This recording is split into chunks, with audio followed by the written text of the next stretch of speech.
What? No way this got that high of a score. No way. I mean, Anna Taylor-Joy is a 9 out of 10, though. But this movie's not about her. Well, it kind of is, but it's kind of not.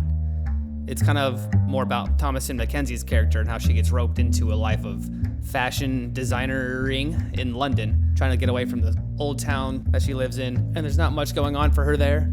Her dad's not in the picture. Her mom killed herself years ago, and she was a fashion designer as well, and they kind of share the same passion for it. But Ellie sees reflections of her dead mom in mirrors everywhere, and it's not explained. It's interesting. You're kind of left going, what? Already the setup's pretty decent, you know. This girl's gonna be in over her head in a new city. Let's see how creeped out we can get here. And the first half of this movie is super engrossing. I love some of these cinematic tricks that they did to show Ellie, the modern character's view into the 60s, the past generations of the glamour days of Hollywood. Even in London, the glamour days were there. They had their fair share of red carpets and bright lights and starlets and stars, all that jazz. But this movie loses you quickly towards the second half. The messages really start getting in your face and really on the nose in terms of, I guess, creepy Hollywood producers and all the typical crap you hear about those stories these days. This movie just dives straight into that. And the twist reveal at the end is so stupid, it makes you feel like you are a complete dungus, like you weren't watching the same movie that you watched the entire time. There's this one pivotal scene where there's a flashback, a vision, whatever you want to call it, of a murder. And one of the characters is seeing the murder happening, like right there, like a foot or two away from it, with a reflection in the knife and everything. So she sees whose hand is wielding the knife and who is being stabbed by this knife.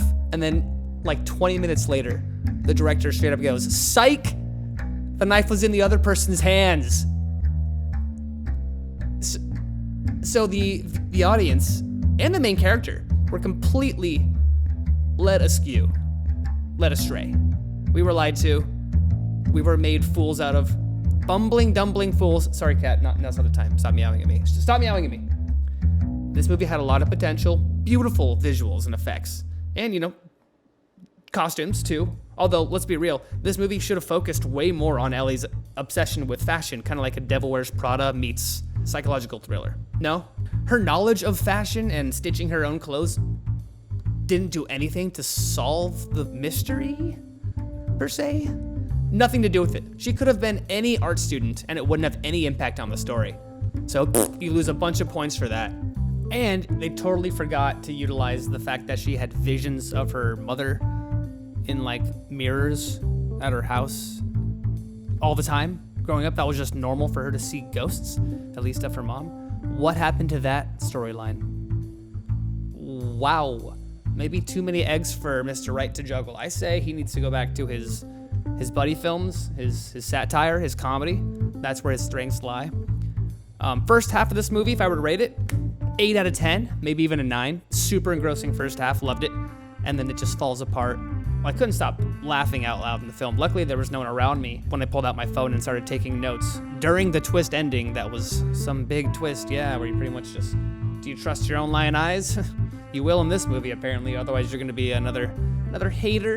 And I guess that's entirely what this channel is turning out to be, isn't it? Whoops.